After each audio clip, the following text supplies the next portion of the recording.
On my orders, coalition forces have begun striking selective $3.5 million. What difference at this point does circle back? This is the growing emergency on America's border with Mexico. The government has released these pictures of its hastily set up processing facilities for unaccompanied children. Critics claim they are more like jails. New arrivals are given basic health checks, but it's clear they're living in unsuitable and overcrowded conditions. With a constant flow of migrants making their way to the border, the US is now on course for the worst crisis for 20 years. Good evening, Brett. President Biden is calling on Congress to pass an assault weapons ban. His party has the numbers right now, controlling both houses of Congress, but he is prepared to take executive action where he can if there are any Democratic holdouts. The United States Senate, I hope some are listening, should immediately pass the two House-passed bills that close loopholes in the background check system. But that's a problem, because when asked if he supports those House-passed bills, Democratic Senator Joe Manchin says, no, not at all. So the White House may cut Congress out. We are certainly considering a range of levers, including working through legislation, including executive actions.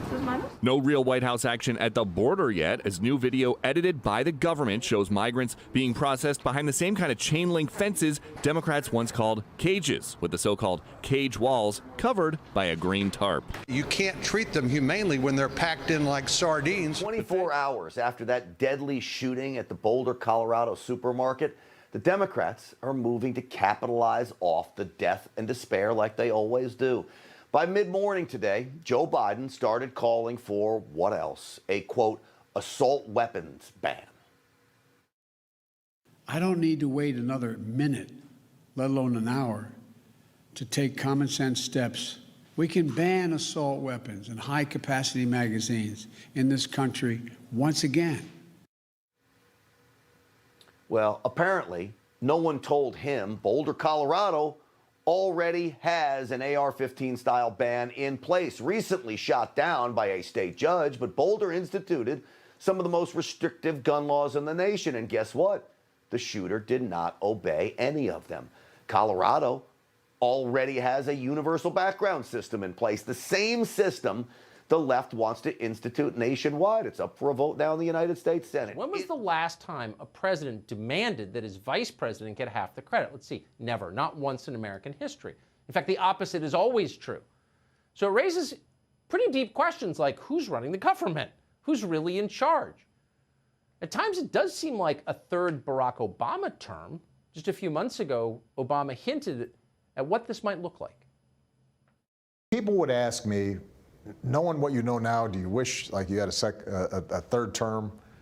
And I used to say, you know what, if I could make an arrangement where I had a stand-in, a front man or front woman, and they had an earpiece in, and I was just in my basement in my sweats looking through the stuff, and then I could sort of deliver the lines, but somebody else was doing all the talking and ceremony. Wow. I'd be fine with that. Courage for women to come forward.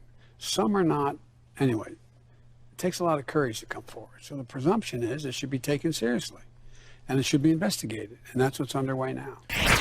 Well, the alarming deflection and compliance of the media to allow Joe Biden to negate his own sexual misconduct is predictable, but still shocking as a survivor to be so publicly erased. Reid told Fox News, "The trauma I experienced by Biden was very real. And the fact that he's calling for another official's investigation and possible criminal sanctions for similar charges is showing the height of arrogance about never being accountable for his own." To help children in those countries. So that is to back up again and say that Biden administration has this under control. It will take, it is change, and it'll take some time, but it is values-based, humanitarian in its aspects, pragmatic in how with a plan to get things done. Well, AOC has been real quiet since Biden took office and destroyed every good border policy that she could cry about. 10 people have been killed, including a police officer in the U.S. city of Boulder in Colorado, when a gunman fired on shoppers in a local supermarket. People said they had to dive for cover or run to safety as the rampage took place. We are learning new details this morning about the mass shooting that took place inside a Boulder, Colorado grocery store. The suspected gunman has been charged with 10 counts of murder. So far, investigators have not commented on a possible motive, though law enforcement sources say at this point there is no evidence to suggest the shooting was an act of terror or a hate crime. The suspect has been described by those who know him as paranoid and had past run-ins with the law. He was once charged with assaulting a classmate and was reportedly known to the FBI for ties to another person who was under an FBI investigation. Of intensive screening, a final jury member has been chosen for the trial of Derek Chauvin, who's been charged with the murder and manslaughter of George Floyd. Will serve on our jury. The selection process was complicated by pre-trial publicity surrounding the case. Captured on video, Floyd's final moments sparked protests around the world. Lawyers questioned dozens of potential jurors, most of whom were dismissed after conceding that they couldn't be fair or impartial. Others expressed concern for their welfare. At least 15 people have died and hundreds more are missing after a fire broke out at a large refugee camp in Bangladesh. Tens of thousands of Rohingya Muslims who had fled persecution in neighbouring Myanmar are now homeless. The authorities in Bangladesh say they have begun an investigation into how the fire started at the camp in Cox's Bazar. In Lebanon, an economic downturn as leaders fail to form a new government has left the nation on the brink of chaos. Demonstrators blocked major roads and brought the country to a brink. Fights break out over food and supplies. Joining us now. There'll be attempts to interfere in the next election. From the Turks? Of course, it's written, and the threats are not veiled. So I think we have to be very clear-headed. Since the beginning of the year, I've noticed a desire on the part of President Erdogan to re-engage in the relationship. And so I want to believe that this path is possible. But I think that you cannot re-engage when there are ambiguities. And I think, in any case, that I don't want to re-engage in a peaceful relationship if there are such maneuvers going on behind. COVID itself, I anticipate being with us for the foreseeable future. We'll have to deal with it in some form or another. Now, science has extraordinarily responded to this. If you think where we were a year ago, vaccines, drugs, diagnostics, and understanding of the virus, we will be able to bring it down to manageable levels, but it's not going away. So we will have COVID for the indefinite future. Tonight, accusing AstraZeneca, federal health officials and an independent oversight board saying AstraZeneca presented outdated and potentially misleading data about the effectiveness of its vaccine after the company announced yesterday that the vaccine was 79% effective against COVID infections. There are also new questions about the data AstraZeneca released from its COVID-19 vaccine trial in the U.S. The National Institute of Allergy and Infectious Diseases says the company may have included outdated information from that trial, which may have provided an incomplete view of the efficacy data. Germany has cut short its de-escalation plans after a surge in the number of COVID infections. Angela Merkel and the 16 federal states agreed to extend the lockdown until April 18th, which a lifting of restrictions in the Netherlands has been dashed. The country's tough lockdown is being extended for a further 3 weeks. Prince Harry now appears on the website of BetterUp as its new Chief Impact Officer. Its founder explained what a prince can bring. We were just so impressed, and really, I think there was such a natural chemistry and synergy around the insights and the contributions he can make creativity to BetterUp and ensuring that we achieve our mission.